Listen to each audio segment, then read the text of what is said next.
નમસ્કાર દર્શક મિત્રો, સ્પાર્ક ટુડે ન્યૂઝમાં આપનું હાર્દિક સ્વાગત છે.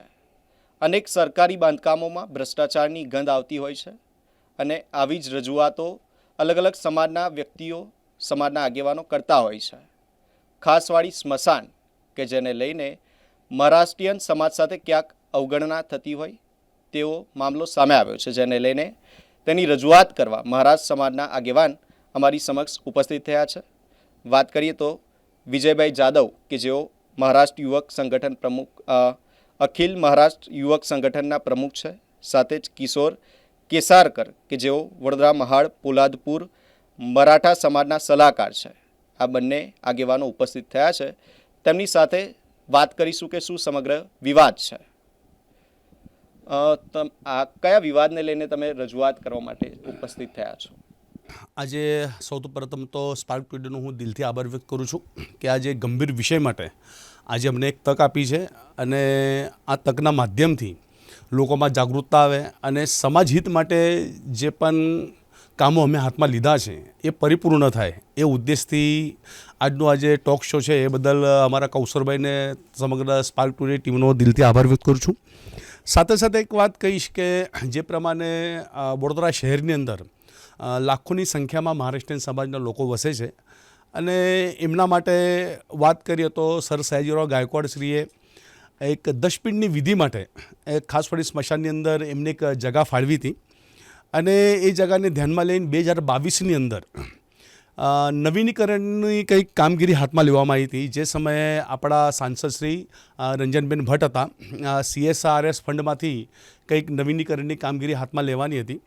એ સમયે 2022ની અંદર નૂતન દેસાઈ કરીને એક બિલ્ડર હતો, એ જ્યાં ત્યાં સમયે જે અમારી મહારાષ્ટ્રીયન સમાજની 10 પિંડની જે વિધિ થાય છે ત્યાં જઈને તેના જે મહારાજ છે એમને કંઈક એને વાત કરી કે આ બધું તોડી કાઢવાનું છે, નવું કરવાનું છે, આમ તેમ. હવે આ વિષય ખૂબ ગંભીર હતો એટલે સમાજમાં એક જાગૃતતા કે આવું કેમ થઈ રહ્યું છે અને અમે પછી તપાસ કરી તો જાણવા મળ્યું કે ભાઈ નવીનીકરણની કામગીરી હાથમાં લેવાની છે.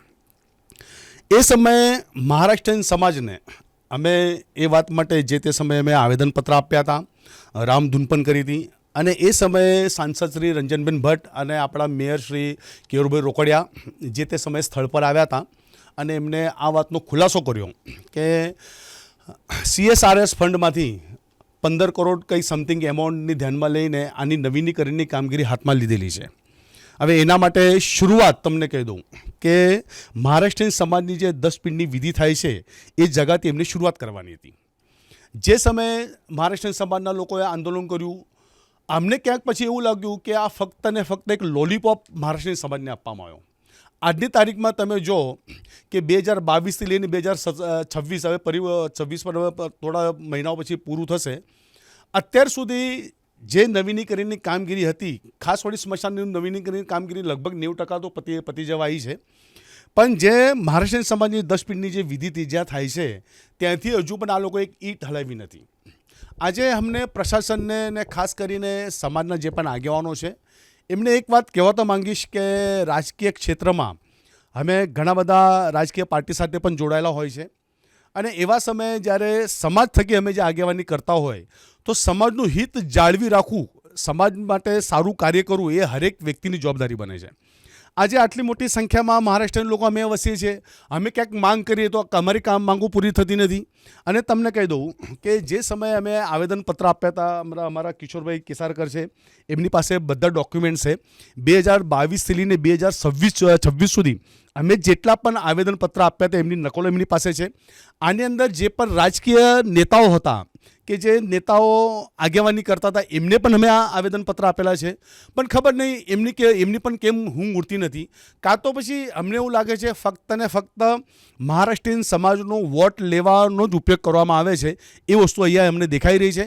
એટલે આજે ચેનલના માધ્યમથી ફરી કહીશ કે સ્પાર્ક ટુડે અમને જે તક આપી આના માટેનું અમારું આગળનું આંદોલન ચાલુ જ રહેશે. પણ એક વાત તો નક્કી છે કે અમે વોટર છે વડોદરા શહેરના અને અમારા થકી ઘણા એવા નેતાઓ ચૂંટાઈ આવે છે, પણ ચૂંટાઈ આવ્યા પછી અમારી પાસે જે નેતાઓએ ધ્યાન આપવું જોઈએ એ નેતાઓ ધ્યાન આપતા નથી. સાથે સાથે ફરી એક વાત કહેવા માંગીશ કે રાજકીય ક્ષેત્રમાં ઘણા બધા મહારાષ્ટ્રીયન સમાજના આગેવાનો પણ છે, એમને પણ આ એક વસ્તુ જાણવી જોઈએ કે અમે નેતાઓની પાછળ ફરીએ છીએ, પણ એ નેતાઓ તમને કેટલા ઉપયોગમાં આવે છે એ વસ્તુ એમને ધ્યાનમાં લેવી જોઈએ.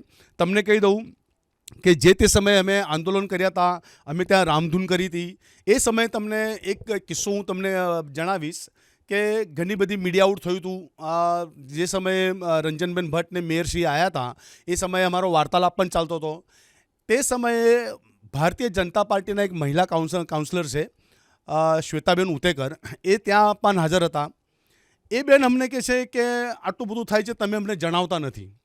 આજે એ બેનને અમે જે તે સમયે પણ કીધું હતું કે બેન, આ ઇસ્યુ જે છે એ ઇસ્યુ કોઈનો ફોન કરવા જેવો નથી. આ તો એક સામાજિક કામ છે ને તમારે આમાં જોડાઈ જવું જોઈએ.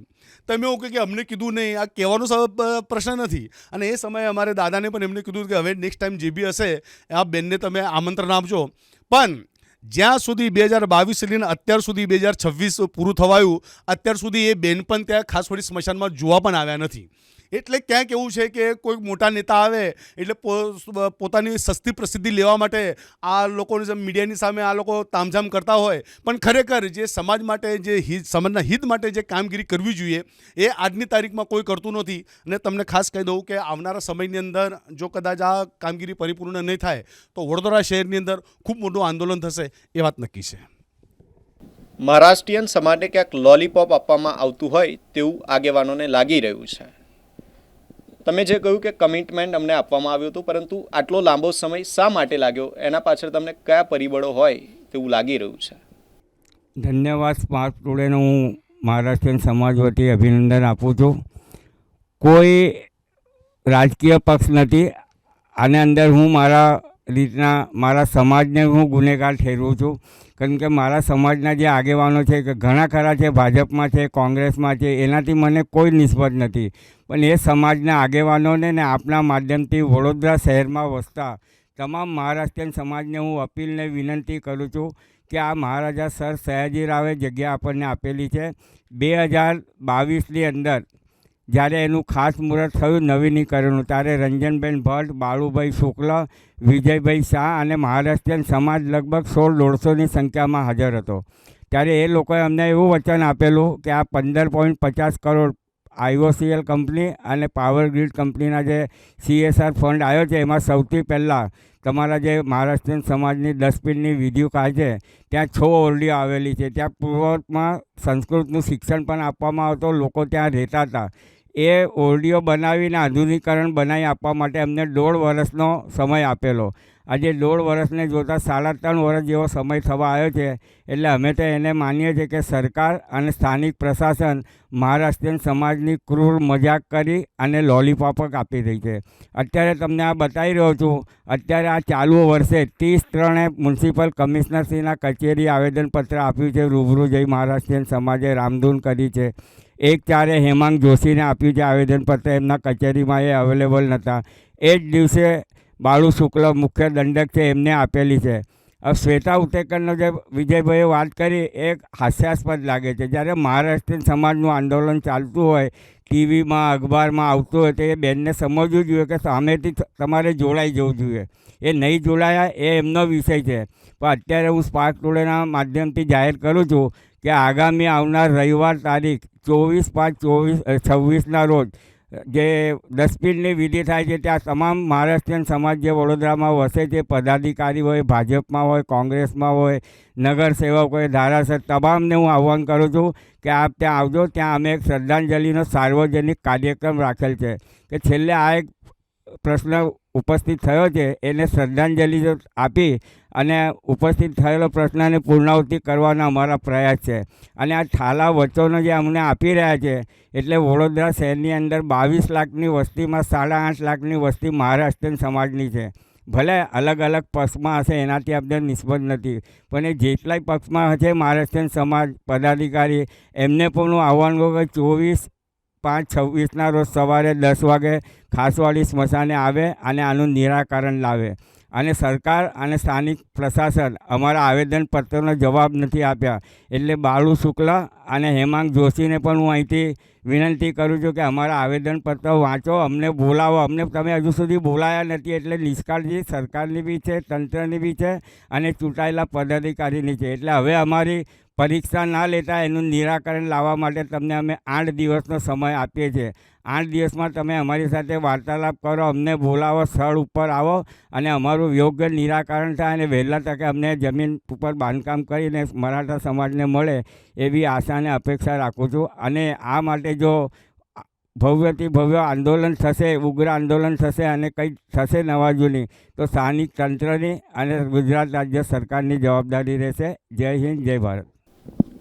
આટલું મોટું CSR ફંડ જ્યારે મળ્યું હોય તેમ છતાં આજે કામગીરી કરવાની છે, એમાં આટલો લાંબો સમય લાગ્યો છે, તો ક્યાંક ભ્રષ્ટાચાર થયો હોય, ગંધ આવતી હોય એવું તમને લાગી રહ્યું છે ભ્રષ્ટાચાર વિશે? તમને કહી દઉં કે ભ્રષ્ટાચાર થવું અત્યારે કંઈક નવી વાત છે નથી. આ રિયલ તમને કહી દઉં કે જ્યારે ફંડિંગ આવતું હોય ને જે કામગીરી તમે 1.5 વર્ષની અંદર પૂરી કરવાના હતા, 1.5-2 વર્ષની અંદર પૂરી કરવાના હતા, એ કામગીરી તમે હજુ પૂરી કરી નથી.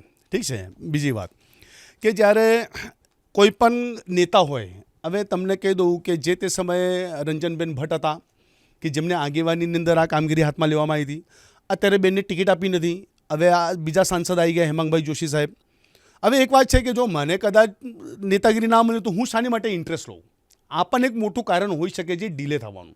કેમ કે આજની તારીખની અંદર તમને કહી દઉં કે જે તે સમયે અમે આંદોલન કર્યું હતું એ સમયે ઘણા બધા નેતાઓ અમારી સાથે અમુક જોડાયા હતા આડકતરી રીતે કે બંધબાઈને, પણ એ જ નેતાઓ આજે એમને ટિકિટો નહીં મળી તો એ ગાયબ થઈ ગયા. એટલે નેતાઓ પણ સ્વાર્થી છે. ખરેખર તમને કહી દઉં કે નેતાઓનો પણ ક્યાંક સ્વાર્થ છુપાયેલો છે કે ચલો અમને નેતાગીરી, અમને પક્ષે ટિકિટ નહીં આપી, હવે અમે નેતાને હવે કોણ છોડવા, કોઈ મરાઠી કોઈ મહારાષ્ટ્રીયન, અમારે શું લેવા દેવા છે. જે તે સમયે તમને કહી દઉં કે શૈલેષ પટેલ જે દંડક હતા એ જોડાયા હતા. એક બેન હતા, કંઈક સારું નામ છે એમના જો વોર્ડની અંદર, એ પણ મહારાષ્ટ્રની બેન હતા, મનીષ પગારભાઈ હતા. એટલે ઘણા બધા જે હતા કે જે અત્યારે ગાયબ થઈ ગયા. એટલે ક્યાંક ને ક્યાંક સ્વાર્થ અહીંયા દેખાઈ રહ્યો છે. અને ખાસ તમને બીજી વાત તમને કહી દઈશ કે સમાજની અત્યારે દાદાએ જે વાત કરી કે ક્યાંક કમી અમારામાં જ છે. આજે હું તમને ખરેખર કહી દઉં, હું પણ એક રાજકીય નેતા છું, હું પણ વડોદરા શહેર કોંગ્રેસ મહામંત્રી છું, પણ સૌથી પહેલાં જો મારી નિડરતા હોય તો મારા સમાજ હિત માટેની મારા નિડરતા હોવી જોઈએ, ના કે નેતાઓની પાછળ ઝંડા લઈને ફરવાની. આજની તારીખમાં તમને કહી દઉં કે મારા થકી બી જો કદાચ સમાજ હિત માટેની કામગીરી કરવી હોય ને જો મને જો પક્ષ છોડવો પડે તો હું પક્ષે છોડી દઈશ. મારા માટે સમાજ આ સર્વોપરી છે, કેમ કે એ મારી ઓળખ છે. પક્ષ ધી સેકન્ડ પાર્ટ છે. કેમ કે તમને કહી દઉં કે અત્યારે તમે જુઓ કે ઘણા બધા નેતાઓ પક્ષને અલટાપલટી કરે છે, કોઈ છે આમ, કોઈ છે તેમ, કોઈ છે આ પક્ષમાં, બીજા પક્ષમાં. એટલે કે સ્વાભિમાન જેવી વાત અત્યારે પક્ષમાં રહી નથી, પણ સમાજ આ એક સ્વાભિમાન છે મારા માટે. અને જ્યારે સમાજ હિતની વાત આવે તો હું તો લડીશ જ અને હું લડતો રહીશ. પણ સાથે સાથે રાજકીય પક્ષ સાથે જે અમારા મિત્રો પણ જોડાયેલા છે, ભારતીય જનતા પાર્ટી સાથે જોડાયેલા છે, કે જે ઘણીવાર અમે વાતો કરીએ તો ખૂબ મોટી હાલે છે, એવા લોકોને પણ હું કહેવા માંગીશ કે જનહિત માટે, સમાજ માટે પણ તમે લડો, કેમ કે અત્યારે આ ખૂબ જરૂરી છે. આજની વાત તમને કહી દઉં કે અત્યારે અમે કંઈક આંદોલન કરીએ, પાવર તો બધી એમનામાં જ છે. અત્યારે તમને એક નેતાનું તમે જોયું હશે કે જે પ્રમાણે દારૂ બધું ચાલી રહ્યું છે, એને હાઈટેક કરીને એને શું કહેવાય, જમાનત નહીં મળી. એટલે અમે બી સમાજ માટે કરીએ, પણ જ્યારે પબ્લિકનું પીઠબળ ના હોય તો ત્યાં અમે પણ ક્યાંક વીક થઈએ. પણ લોકોએ જાગૃતતા લાવવી જોઈએ, શું ખૂબ જરૂરી છે. બીજું તમને કહી દઉં કે અત્યારે ખાસ વળી સ્મશાનની જો 10 પિંડની વાત કરીએ તો હું જાદવ ફેમિલીથી છું. મારી તો 10 પિંડની કોઈ વિધિ છે નથી, અમારામાં 10 પિંડની વિધિ આવતી નથી. પણ જ્યારે અમે સમાજનું નેતૃત્વ કરતા હોઈએ તો અમારી એ જવાબદારીમાં આવે છે. આ દાદા અત્યારે 60+ છે, આટલા તાપની અંદર આવ્યા, એમને ક્યાંક કાળજી છે સમાજ હિત માટેને. તો ઘણીવાર લોકો અમને પણ હાસ્ય અમને શું પડે છે, પણ અમને પડે નહીં. અમે તમે ગાળો આપશો તો અમને કંઈ ફરક પડે નહીં, પણ અમારું મન આજે ખરેખર કહે છે કે અમે કંઈક જીવનમાં આવ્યા છે તો અમે સમાજ માટે કંઈક કરીએ, એ વાતનો અમને આનંદ છે. નહીં તો પેલો કૂતરાની જેમ આયા કેમ ગયા કેમ ખબર નહીં પડી, એવી રીતે જીવન અમારે નથી જીવું. અને સાથે સાથે બીજી વસ્તુ તમને કહી દઈશ કે ખાસ વળી સ્મશાનની અંદર જે સમયે શરૂઆતથી જ અમે દાદા સાથે અમે જોડાયેલા છે, અમારી સાથે ઘણા બધા સમાજના લોકો પણ જે તે સમયે જોડાયા હતા. અને એની અંદર જે નેતાઓના જે વચ્ચેટિયાઓ છે એ લોકોએ જે તે સમય પછી ડિવાઇડ એન્ડ રૂલ્સ કરી દીધું હતું. આજે એવા લોકો બી દેખાતા નથી. આજે અમે આવેદનપત્ર આપ્યા છે, પણ એ ખબર નહીં કયા રૂમની અંદર સંતાઈ ગયા છે એ બી આજે બહાર નીકળતા નથી. એટલે એવા લોકોને બી અમે કહેવા તો માંગીશું કે ઇલેક્શન આવ્યા પછી તમારું વ્યક્તિગત છે, તમે કોઈ પણ નેતાને તમે ચોઈસ કરો એ વસ્તુ અલગ છે, પણ જ્યારે સમાજ હિત માટે અને તમે જે નેતાની પાછળ ફરો છો, કે જે નેતાને તમે આટલું યોગદાન આપો છો, જેની પાછળ રાત દિવસ ભેગા કરીને તમે દોડો છો, તે એવા નેતાને બી કોઈ છે તમે પ્રશ્ન કરો કે અમારા સમાજ માટે તમે શું કર્યું. આજે તમને વાત તમને કહી દઉં કે વીર રેલવે સ્ટેશન, કે જે રેલવે સ્ટેશનને તમને પહેલાં જ કીધું કે મહારાષ્ટ્રીયન સમાજના ઘણા બધા લોકો વડોદરામાં વસે છે અને એમને મહારાષ્ટ્રને જવા માટે મહાડ પોલાદપુરના ઘણા બધા વતની અહીંયા છે કે એમને ગામડે જવા માટે રેલવેની આજની તારીખમાં કોઈ વ્યવસ્થા છે નથી, કે જે ફક્ત વીકલી એક જ ટ્રેન છે મારુસાગર, કે જે શુક્રવારે આવે છે, ઠીક છે, એના સિવાય બીજી કોઈ ટ્રેન છે નથી. એના માટે બી અમે સાંસદશ્રીને પણ આવેદનપત્ર આપેલું છે. આજે તમારી બીજી બધી ટ્રેનો શરૂ થાય છે તો પછી આ ટ્રેન શરૂ કેમ થતી નથી, કેમ ટ્રેનો શરૂ કરવામાં આવતી નથી. બીજું તમને કહી દઉં કે અત્યારે તમે ગણપતિની અંદર આ લોકો કે 2 ટ્રેનો શરૂ કરી હતી, એ સમયે બી મેં આવેદનપત્ર આપ્યું હતું કે આ જે 2 ટ્રેનો છે એનો તમે સમય બદલાઈને તમે એને કન્ટિન્યુટી કરો, જેથી કરીને વડોદરા શહેરીજોનો તમારો જ ઓર્ડર છે.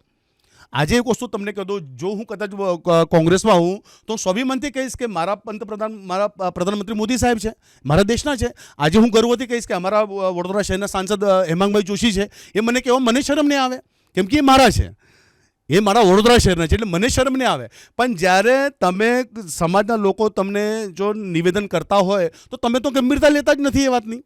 આજે જો કદાચ તમને કહી દઉં કે વીર રેલવે સ્ટેશનનું જો સ્ટોપેજ આપવામાં આવે તો ઘણા બધા લોકોને, મહારાષ્ટ્રના લોકોને સૌથી પહેલાં તો ઓછા સમયની એમનો પ્રવાસ થાય, ઓછા ખર્ચે પ્રવાસ થાય, ને જે પણ એજડ લોકો, અત્યારે તમને કહી દઉં કે ટ્રેન ન હોવાથી આવા જે એજડ લોકો છે એમને બાય રોડ પ્રવાસ કરવો પડે છે, અને બાય રોડ પ્રવાસ જે છે એમને લોંગ લાગે છે અને ભાડું પણ વધારે જાય છે. જો કદાચ તમે આ વસ્તુ પર ધ્યાન આપો તો લોકોને સરળતા રહે, પણ એ વસ્તુ પણ ધ્યાનમાં લેતા નથી. હરની એરપોર્ટની જો વાત કરીએ તો નામકરણ વિધિ માટે બી આ દાદાએ ખૂબ મોટી મહેનત કરી હતી, મુખ્યમંત્રી સુધીની આ લોકોએ આવેદન આપ્યું હતું, છતાં એ એરપોર્ટનું જ નામ કર્યું નથી. એટલે તમે આવું શા માટે કરો છો? આજે આ ખરેખર જે પણ મારો પ્રશ્ન છે જે નેતાઓનો છે, અને બીજો પ્રશ્ન જે સમાજના આગેવાનો છે, નગરજનો, જે સમાજના પ્રતિનિધિઓ છે, સમાજના લોકો છે, મારી માતા બહેનો છે, એમના માટે પણ આ પ્રશ્ન છે કે આ જે અમારી જે લડાઈ છે એ લડાઈ સાર્વજનિક લડાઈ છે, ન કે વિજય જાદવની કે કેસરકર દાદાની. આજે જે પ્રમાણે શરૂઆતમાં તમે જે બધા જોશ બતાવ્યો તો એ જોશ બતાવો, જેથી કરીને અમારા સમાજના કામો થશે. આજે 10 પિંડની વિધિ માટે જો વાત કરીએ, તમને બીજો ખૂબ મોટો પ્રશ્ન કરું કે જ્યાં 10 પિંડની વિધિ થાય છે ત્યાં આગળ શૌચાલય પણ નથી. 10 પિંડની વિધિ માટે જ્યાં પણ ત્યાં મહિલાઓ જતી હોય તો તેમને શૌચાલય જવા માટે ખૂબ તકલીફ પડે છે, બહાર ગ્રાઉન્ડમાં બેસીને મહિલાઓ પેશાબ પાણી કરતા. તો તમે આ બધી વસ્તુને ગંભીરતા લો. આજે તમે પ્રતિનિધિત્વ કરો છો અને ડૉક્ટર બાબા સાહેબ આંબેડકરે લોકશાહીના ભાગરૂપે આપણને તાકાત આપી છે કે તમે તમારો જે પ્રતિનિધિ છે એ તમે ચૂંટાઈ લાવો, તમારો વોટથી ચૂંટાઈ લાવો. તો એવા પ્રતિનિધિ તમે સવાલ તો કરો કે તમે અમારા માટે શું કરો છો. એટલે આ ખરેખર ફરી એક વાત કરીશ કે મહારાષ્ટ્રીયન સમાજ માટે એક લોલીપોપ અને મહારાષ્ટ્રીયન સમાજનો ફક્ત અને ફક્ત ઉપયોગ કરવામાં આવે છે, પણ અમારી જે માંગો છે એ માંગો સ્વીકારવામાં આવતી નથી. આ અમે આવેદનપત્ર જ્યારથી ચાલુ કર્યું છે ત્યારથી આ બધા આવેદનપત્ર અમારી પાસે પડ્યા છે. બસ હવે આને રદ્દીમાં નાખવાની એક દિવસ આવી ગયો છે, કેમ કે વાત એ છે કે અમે સિસ્ટમથી ચાલી રહ્યા છીએ, પણ સિસ્ટમથી બી અમને જોબો મળતા નથી. તો શું અમે આંદોલન કરીએ, મારપીટ કરીએ, પૂતળા બાળીએ તો તમે જાગશો? આજે મોદી સાહેબ આવ્યા, અમે નીકળી પડીએ તો તમે જાગશો? પછી કહેશો કે હવે તમને કહી દઉં કે જે સમયે પેલું હરની બોટકાંડ થયું હતું, સીએમના સભાની અંદર પેલી મહિલા આવી હતી, એ પણ મહારાષ્ટ્રની મહિલા, જો દુઃખ થાય છે એ વાતનું કે કોઈક મહિલા જ્યારે સીએમને તમને દરખાસ્ત કરતી હોય તો તમે એને બહાર બગાડી દો છો. હવે જાઓ, કોઈ પ્લાનિંગથી આવ્યા છો. ભાઈ તમે પ્રતિનિધિ કરો છો, લોકોને વિશ્વાસ છે તમારા પર. આજે લોકોએ તમને જે વોટ લાઈન આવ્યા છે, માનનીય મુખ્યમંત્રીશ્રી, મને પણ વિશ્વાસ છે એમના પર, પ્રધાનમંત્રીમાં મને વિશ્વાસ છે, પણ એ વિશ્વાસના ભાગરૂપે તમે એનું સાંભળો તો ખરી, તમે કમસે કમ. આજે એ મહિલાઓ એમના બાળકો ગુમાવ્યા છે, અને આવી રીતે જ્યારે મહિલા તમને ખરેખર કહી દઉં કે આજની તારીખની અંદર કોઈ પણ સામાન્ય વ્યક્તિને જો તમે જ્યારે માઇક ધરો ને તો એને બોલવામાં ફાફાફેફે થઈ જાય, પણ જ્યારે આવી મહિલા જ્યારે સભાની અંદર બોલતી હોય તો એની વેદના હોય, અને વેદના સીએમને કહેતી હોય, પણ એ દિવસે અમે જોયું કે પિક્ચર કંઈ અલગ જ છે, એમને અંદર નાખી દીધા, અત્યારે કંઈક હોય એટલે એમને ડિટેન કરે છે. એટલે એવું તમે શા માટે કરો છો? કેમ તમે એ વાતનું શોર્ટ આઉટ તમે કરતા નથી? હા, તમે એવી વિચારધારા રાખો ને કે ના ચલો ભાઈ કોણ છે મહિલા, લાવો ચાલો બેન હું તમને ન્યાય આપીશ. તમે કેમ એ વિચાર કરતા નથી? તમે એ વાતને હવે જોશીનું થયું, કોને એને સપોર્ટ કરે એટલે એને અંદર નાખો. ભાઈ શા માટે યાર? લોકો તમારા પર વિશ્વાસ રાખે છે, અને વિશ્વાસના ભાગરૂપે તમને જ્યારે કોઈક આવેદન કરતું હોય, તમને રજૂઆત કરતું હોય તો રજૂઆત સાંભળો તમે. પણ અત્યારે એવું કંઈક છે નથી, લોકશાહી જેવું છે નથી, તાનાશાહી જેવું છે કે મારી પર કોઈ આંગળી ના છીંદવી જોઈએ. પણ આંગળી છીંદવાવાળો આજની તારીખની અંદર અમે અત્યારે 2022 લઈને અત્યાર સુધી આંદોલન કરતા આવ્યા છે. આજની તારીખમાં હું કોઈ પણ વ્યક્તિ હશે, ચાહે કોર્પોરેટ હશે, સાંસદ હશે, ધારાસભ્ય હશે, ને રિસ્પેક્ટથી જ હું વાત કરીશ, કેમ કે એ મારામાં છે, મારું આંદોલન છે, મારું વ્યક્તિગત એમનો વિરોધ નથી. પણ તમે અમારી કામગીરી સાંભળતા નહીં એટલે અમારે તમને કહેવું પડે છે, અને તમે સાંભળો તો સારું. આજની વાત જે છે ખરેખર સ્પાર્ક ટુડેનો હું ખરી દિલથી આભાર વ્યક્ત કે અમને આટલી તક આપી છે. અને ફરી એકવાર ચેનલના માધ્યમથી વડોદરા શહેરના તમામ મહારાષ્ટ્રીયન સમાજના લોકોને કહેવા માંગીશ કે આવનાર રવિવારે 24 તારીખે અમારું એક શ્રદ્ધાંજલિનો કાર્યક્રમ છે. હવે આ બધું વસ્તુ કરીને થાકી ગયા છે. હવે દાદા બી બચારા એવા છે કે દોડી શકતા નહીં, 2-4 દંડા ભાઈ પોલીસના અમને પડ્યો તો આપણા ઘરવાળા બી એમને મોકલે નહીં, એટલે એ બી અમારે ધ્યાનમાં લેવું પડે. એટલે હવે ગાંધી ચીડિયા માર્ગે અમે જવાના છે. 24 તારીખે સવારે 10 વાગે સમસ્ત મહારાષ્ટ્રીયન સમાજના જે પણ પ્રતિનિધિઓ છે, મારી માતા બહેનો છે, એમને અમે આમંત્રિત કરીએ છીએ. આવો એક સાથે મળીને હવે ગાંધી ચીડિયા માર્ગે જઈશું. ઠીક છે, હવે અમે અમારું કર્મ કરીશું, પ્રશાસનને જે કરવું હશે કરશે. તો દર્શક મિત્રો, ખાસવાડી સ્મશાન મહારાષ્ટ્રીયન સમાજની જે દસ્તપિંડીની વિધિ કરવામાં આવે છે તેનો વિવાદ જેને લઈને આજે મહારાષ્ટ્રીયન સમાજના આગેવાનો અમારી સમક્ષ પોતાના વિવાદને, પોતાની રજૂઆત કરવા ઉપસ્થિત થયા હતા. અને તેઓ કહી રહ્યા છે કે મહારાષ્ટ્રીયન સમાજ કે જે ખૂબ બહોળા પ્રમાણમાં વડોદરામાં વસે છે, તેમ છતાં તેમને માત્ર લોલીપોપ આપી દેવામાં આવે છે. અને સમાજના નેતાઓ કે જેને સમાજને વફાદાર થવાની જરૂર છે, પરંતુ ક્યાંક ને ક્યાંક પક્ષને વફાદાર થઈને બેઠા હોય તેવું તેમને લાગી રહ્યું છે, અને જેને કારણે તેમના પ્રશ્નોના ઉકેલો આવી નથી રહ્યા. આગામી સમયમાં તેમને ગાંધી ચીડિયા માર્ગે આંદોલન કરવાની ચીમકી આપી છે. તો આવી જ અલગ અલગ મુદ્દાઓ લઈને તમારી સમક્ષ રજૂ થતા રહીશું. કેમેરામેન ગૌતમ સાથે હું રાજ, સ્પાર્ક ટુડે ન્યૂઝ.